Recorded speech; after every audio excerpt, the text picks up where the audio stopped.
செய்தி கதம்பம்.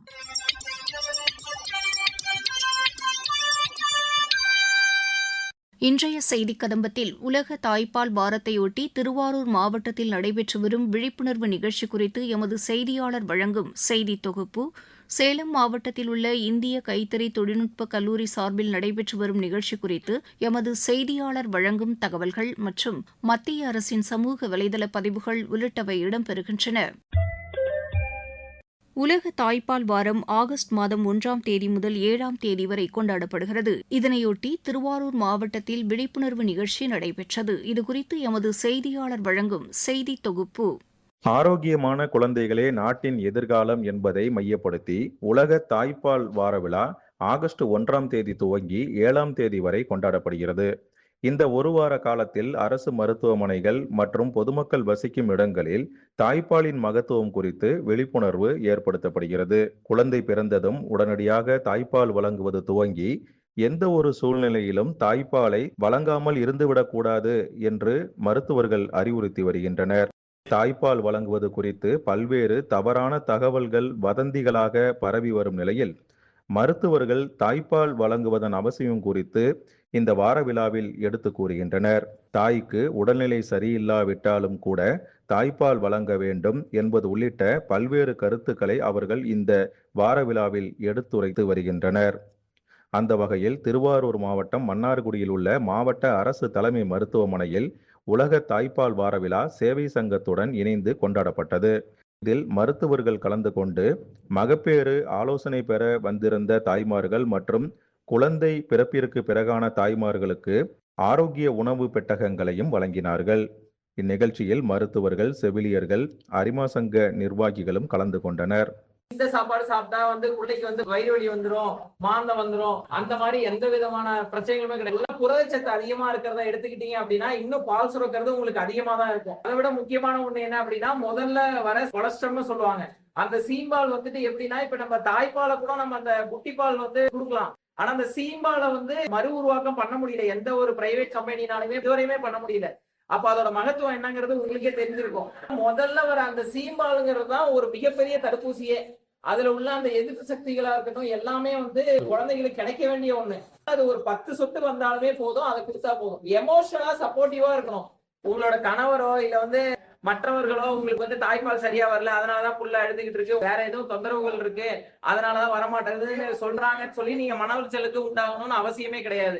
அதே மாதிரி குழந்தைங்க வெயிட் ஏறுது, டெய்லி யூரின் போறாங்க அப்படின்னாலே பால் கரெக்டா கிடைச்சிக்கிட்டு தான் இருக்குன்னு அர்த்தம். நீங்க எல்லாமே சாப்பிடலாம்.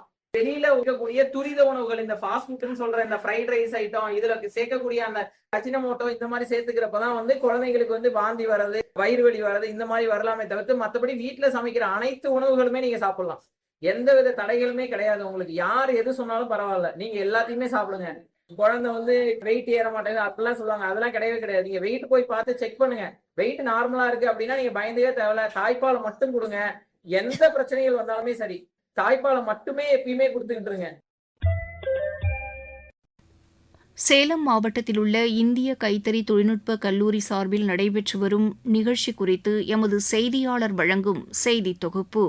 கைத்தொழில் ஒன்றை கற்றுக்கொள், கவலை உனக்கில்லை ஒத்துக்கொள் என்பார்கள். விவசாயத்திற்கு அடுத்தபடியாக வெகுஜன மக்களால் நெசவு தொழில் அதிக அளவில் மேற்கொள்ளப்படுகிறது. குறிப்பாக கைத்தறி நெசவு அதன் தரம் மற்றும் துல்லியம் காரணமாக பெயர் பெற்று விளங்குகிறது. கைத்தறியில் பட்டு சேலை தொடங்கி எண்ணற்ற பல ரகங்கள் உற்பத்தி செய்யப்பட்டு வருகின்றன.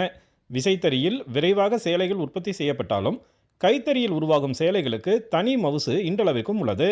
கைத்தறி நெசவாளர்களின் வாழ்க்கை தரத்தை உயர்த்திடும் வகையில் மத்திய அரசு பல்வேறு நடவடிக்கைகளை எடுத்து வருகிறது.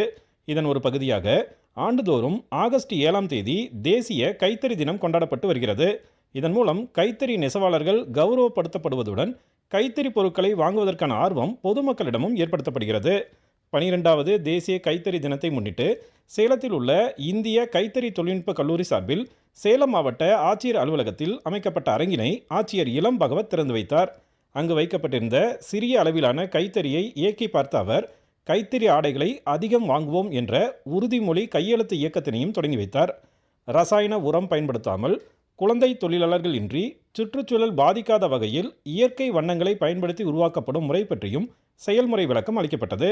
நாடு முழுவதும் உள்ள லட்சக்கணக்கான கைத்தறி நெசவாளர்களின் வாழ்க்கை முறையை பொதுமக்களும் இளைய தலைமுறையினரும் தெரிந்து கொள்ளும் வகையில் இந்த நிகழ்வு 3 நாட்களுக்கு நடத்தப்படுவதாக கூறுகிறார் சேலம் இந்திய கைத்தறி தொழில்நுட்ப கல்லூரி இயக்குனர் தென்னரசு. கைத்தறின்றது நாடு முழுவதும் பார்த்தீங்கன்னா 35 லட்சம் பேருக்கு மேலான மக்கள் இதில் இன்வால்வ் ஆகியிருக்காங்க. நெசவு நெய்கிறவங்க, அதனுடைய சார்பு தொழில் செய்கிறவங்க, அவங்க எல்லாரும் வெறும் துணியை மட்டும் நெய்யலை, நம்முடைய பாரம்பரியத்தையே மெயின்டைன் பண்ணுறாங்க. நம்ம பல ஜெனரேஷனாக இது செஞ்சுக்கிட்டு இருக்கோம். உலகத்தில் எங்கேயுமே இந்த அளவுக்கு கைத்தறி இல்லை. இந்தியான்ற ஒரே ஒரு நாட்டில் தான் இன்றைக்கும் கைத்தறியில் எல்லா ரகமும் நெய்யப்படுகிறது.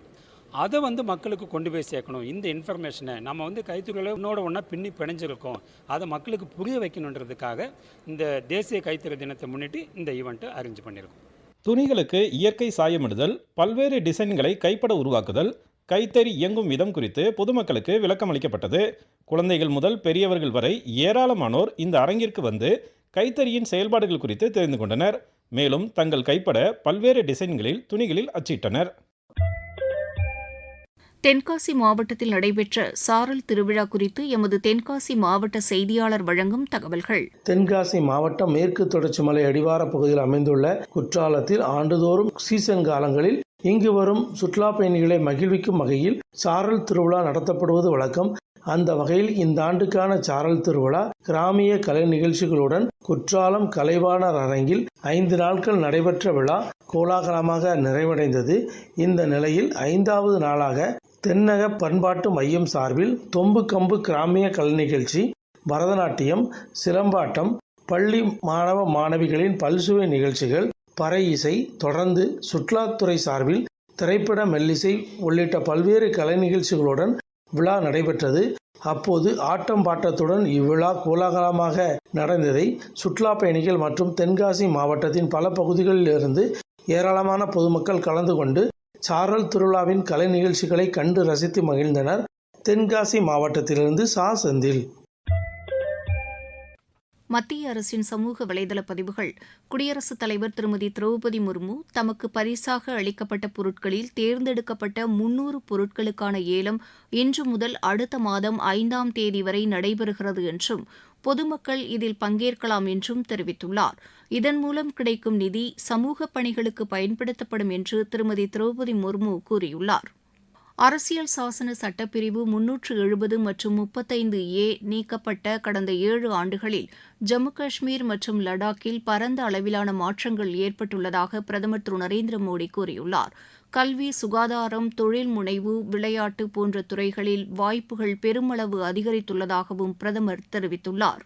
பிரதமர் திரு நரேந்திர மோடியின் தலைமையில் கையெழுத்திடப்பட்ட 9 தடையற்ற வர்த்தக ஒப்பந்தங்களால் நமது நாட்டின் தேயிலை, கைவினைப் பொருட்கள், வேளாண் ஏற்றுமதி உள்ளிட்டவை இனி உலக அளவில் அதிகம் விற்பனையாகும் பொருட்களாக திகழும் என்றும் இதன் மூலம் விவசாயிகள், மகளிர், இளையோர் உள்ளிட்டோர் பயனடைவர் என்றும் மத்திய வர்த்தகத்துறை அமைச்சர் திரு பியூஷ் கோயல் கூறியுள்ளார். மேற்கு ஆப்பிரிக்க நாடுகளில் ஒன்றான பர்கினா ஃபசோவின் சுதந்திர தினத்தையொட்டி அந்நாட்டு வெளியுறவுத்துறை அமைச்சர் திரு கரமோகோ ஜீன் மேரி மற்றும் அந்நாட்டு மக்களுக்கு வெளியுறவுத்துறை அமைச்சர் டாக்டர் ஜெய்சங்கர் வாழ்த்து தெரிவித்துள்ளார். இந்தியா கடந்த ஏப்ரல் மாதத்தில் அந்நாட்டிற்கு மனிதாபிமான உதவியாக 1000 மெட்ரிக் டன் அரிசி வழங்கியுள்ளதையும் அமைச்சர் சுட்டிக்காட்டியுள்ளார். ஆதார் எண் வைத்துள்ள அனைவருக்கும் இலவசமாக மொபைல் போன் வழங்கப்படும் என்று பிரதமர் திரு நரேந்திர மோடி கூறுவது போன்ற காணொலி பதிவு குறிப்பிட்ட இன்ஸ்டாகிராம் கணக்கு ஒன்றின் மூலம் போலியாக உருவாக்கப்பட்டு பகிரப்பட்டு வருவதாகவும் இதுபோன்ற எத்தகைய அறிவிப்பையும் பிரதமர் வெளியிடவில்லை என்றும் மத்திய அரசு கூறியுள்ளது. மத்திய அரசின் நலத்திட்டங்கள் குறித்து myscheme.gov.in என்ற அதிகாரப்பூர்வ தளத்தில் சென்று அறிந்து கொள்ளலாம் என்றும் மத்திய அரசு தெளிவுபடுத்தியுள்ளது.